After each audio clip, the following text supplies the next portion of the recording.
I ever tell you about the time I got abducted by a UFO? Oh man, here we go. You see, Eric and me, we decided it would be great to go do some fishing out at Rockland Lake.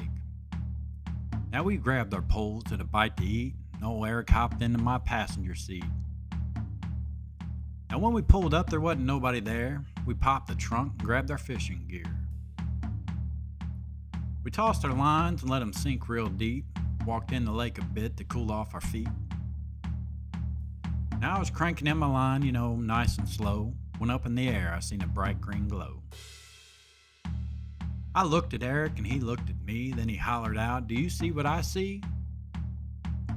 Now at that moment, it was fight or flight, and then that craft shot out a bright white light.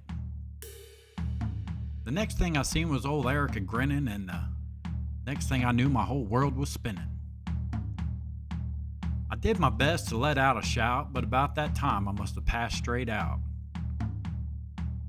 Now when I came to, there wasn't much I could do. I woke up in a room that looked a lot like a zoo.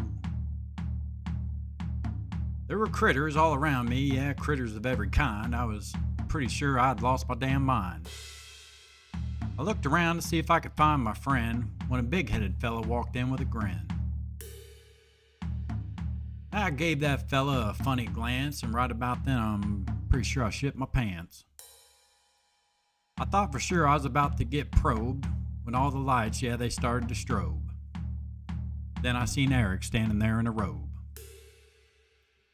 The lights went out and I couldn't see, and I guess that's when E.T. was done with me, 'cause I woke up naked on the Tappan Zee. I was cold and naked and scared as can be. Then the police showed up and sure enough arrested me. Still buck naked as I entered the jail, they all laughed at me and tossed my ass in a cell.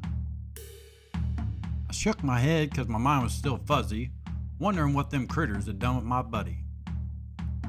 I thought to myself, man, what the hell? Then a cop walked in and said, "Son, you made bail."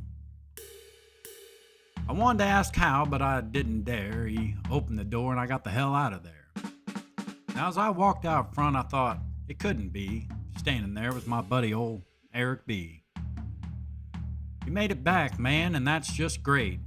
He smiled a little, but I could tell it was fake. Then he looked at me as his head started to shake. He said, "I told you not to drink the water out of Rockland Lake."